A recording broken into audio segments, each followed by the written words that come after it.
Today, we're going to be talking about the Norris and Pagenaud incident, as well as the Formula 1 fan reaction against IndyCar. We also have a very special guest joining us today. This is Triple Crown Racing. Let's get into it.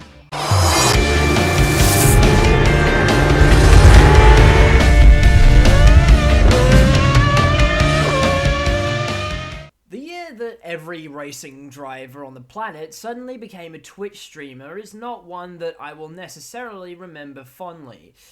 Apart from maybe the Connor Daly laughing clip, that was pretty funny. Guys, I think I'm out.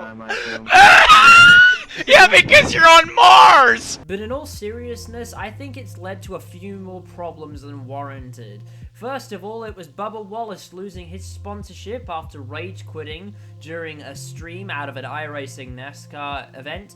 Then it was Kyle Larson saying the N-word on stream, and now in the recent trend of racing drivers failing to behave themselves on stream, this happened. In a recent IndyCar iRacing event, Lando Norris, Simon Pagenaud, and Graham Rahal were battling for the race lead. Rahal led going into turn 1, while Pagenaud mounted a challenge to the outside. Meanwhile, Norris was attempting to exploit a small gap on the inside of Rahal, and going through the short chute into turn 2, they were 3 wide. There is clearly some kind of lag bubble as iRacing registers contact between Norris and Rahal that the viewers of the broadcast were unable to see, but you could obviously see that there was a touch there, and the game registered it. Rahal was pushed up the track into Pagenaud, putting him in the wall, and which prompted a trip for Pagenaud down pit road. Now, this incident is mostly Norris's fault. What the broadcast doesn't show is the contact between Rahal and Norris, but it definitely happened. While they all could have shown a bit more courtesy, it's definitely Norris's fault. That should have been the end of the story. But what happened next is what people are talking about. Upon exiting the pits, Pagenaud slowed his pace in order to wait for Norris to lap him. Coming out of turn 4, he checks up and takes Norris out, and despite his claims, it was most definitely intentional and unsporting behaviour. For the record, I am not defending what Pagenaud did. It was clearly unacceptable, but I think his actions are for another debate, which is how serious should racing drivers be taking this sim racing bizzo during lockdown. But I think that's been done to death. There are plenty of videos on that subject already. What I'm going to be talking about today is Formula 1 elitism. What do I mean by this, and why am I talking about it? Well, Formula 1 elitism refers to certain fans voicing their belief that the only talented drivers in the world are in Formula 1, and that every other driver in every other series is significantly inferior. The reason I'm talking about this is that many fans use this incident to voice their opinions on how much better Formula 1 drivers and the series itself is compared to IndyCar and the drivers in that particular series. Some Formula 1 fans use things like this to somehow justify their belief that IndyCar and other motorsports are in some way second rate, and that the only driving talent in the world is in Formula 1. Allow me to state my position in regards to this. That is completely false. It is probably the dumbest argument that happens in modern motorsport across social media and the like. So allow me to make my rebuttal. Let's first of all start with the argument that IndyCar drivers cannot compete in Formula 1. I've seen a few people bring this particular argument up as a reason as to why IndyCar is inferior. Many hold the belief that when IndyCar drivers come to Formula 1, they cannot hold a candle to the drivers in Formula 1. Well, allow me to cite the exploits of Juan Pablo Montoya and Jacques Villeneuve. Juan Pablo Montoya is one of the most respected Formula 1 drivers. Despite never winning a world championship, he managed to win 7 Grand Prix, pick up 30 podiums, and started on pole 13 times across his 95 starts. He did battle with the likes of Michael Schumacher, Kimi Räikkönen, and Rubens Barrichello, and held his own. And yet, for 2 years before his F1 debut, he'd been participating in karts, which used to be IndyCar, but that's a whole different kettle of fish. And even won the championship in 1999. He also won the 2000 Indianapolis 500, which was being run as part of the Indy Racing League at the time. Again, they were two separate entities, but that's, again, a different kettle of fish. Yet he still performed in his Formula 1 career and would later go back to America after his time in Formula 1 to race in NASCAR and IndyCar. Jacques Villeneuve, aka 1997 Formula 1 World Champion and 1996 runner-up, left kart at the end of 1995 after winning the championship to race in Formula 1. He'd been participating in the series for 2 years. Over the course of his Formula 1 career, he managed to pick up 11 wins, 23 podiums, 13 poles, and of course a world championship. Not bad for somebody who supposedly cut their teeth in a second-rate series. Sure, there have been a few F1 busts who joined the series from IndyCar. Michael Andretti immediately springs to mind. But at the same time, just because you raced in Formula 1 doesn't automatically make you a star in IndyCar. Max Chilton was one of the talented drivers that made it into Formula 1, and yet he never performed in IndyCar.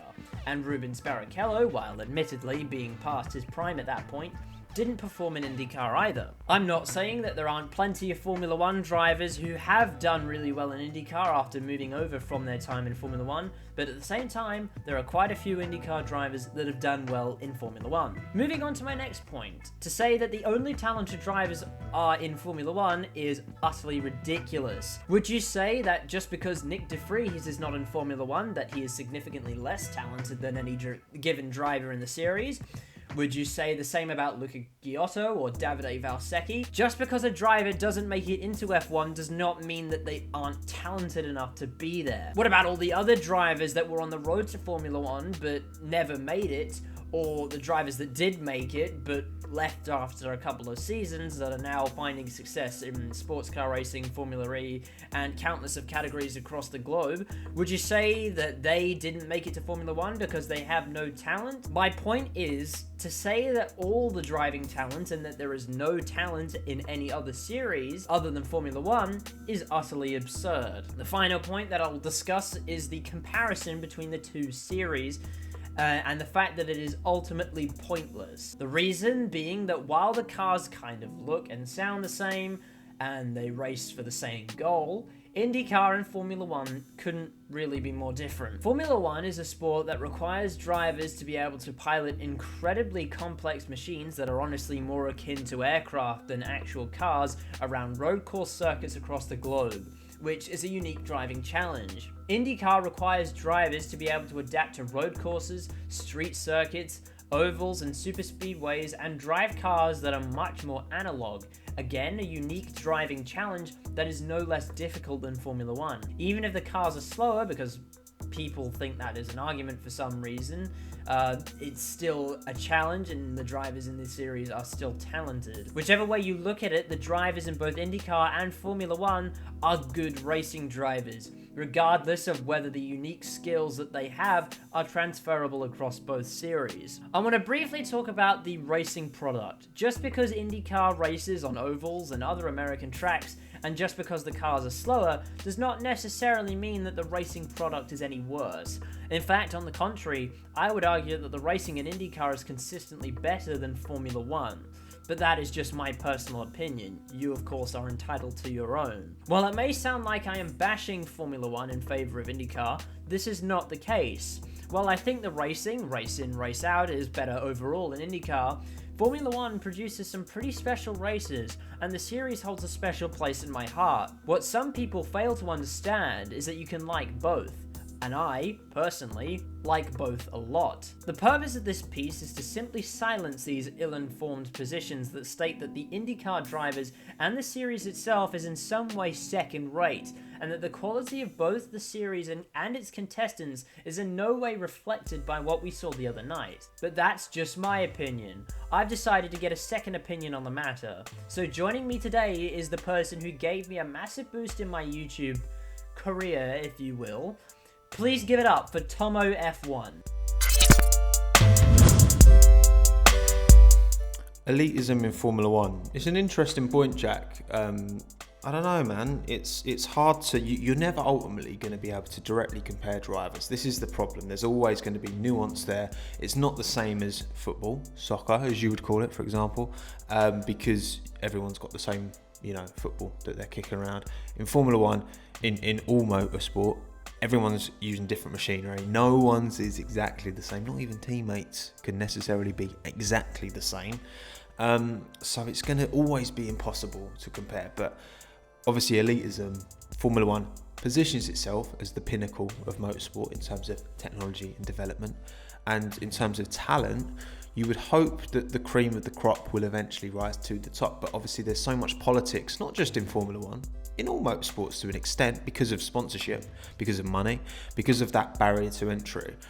I think it's incredibly difficult to have a compelling argument towards saying that, oh, Formula One's the best and got all the best drivers, or for any sport to say that, because ultimately, look, we're tribal people, aren't we? We all are.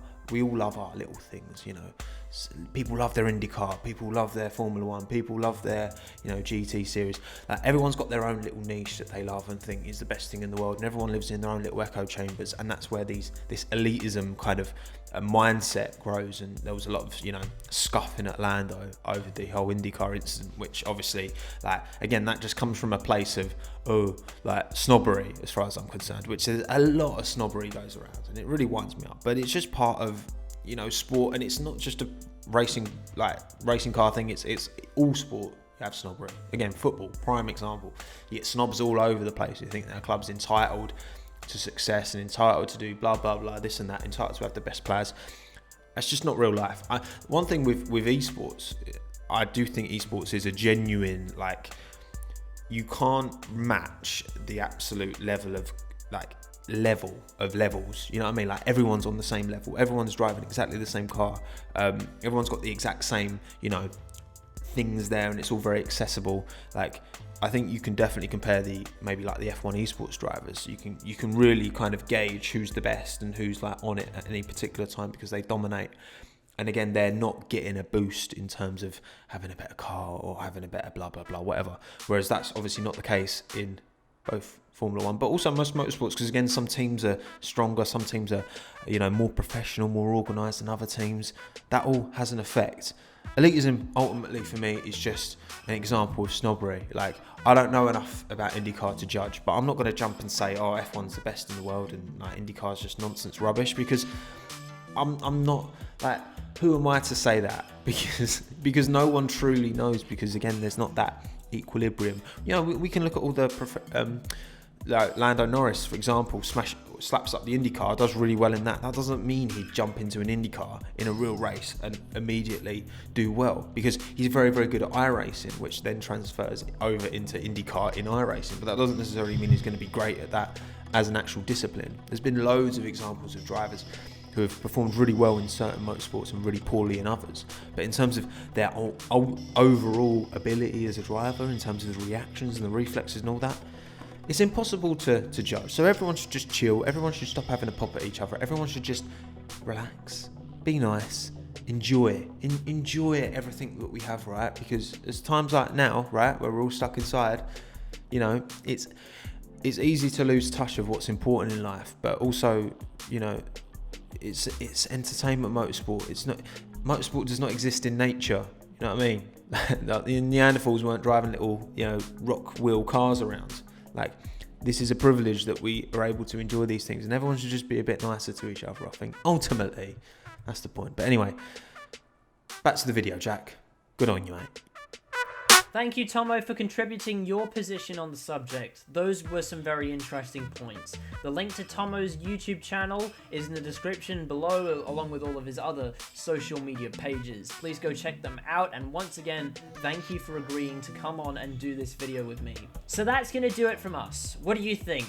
Do you see all top flight motorsports as equal, or does Formula One reign utterly supreme? Did the incident really reflect the quality of both the drivers?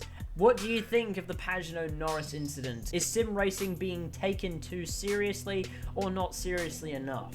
Comment below. I do read all the comments and will most likely respond to you. All the socials are in the description below, including the TCR Instagram, Twitter, and Discord server, as well as my personal Twitter. Please go check those links out if you haven't already done so.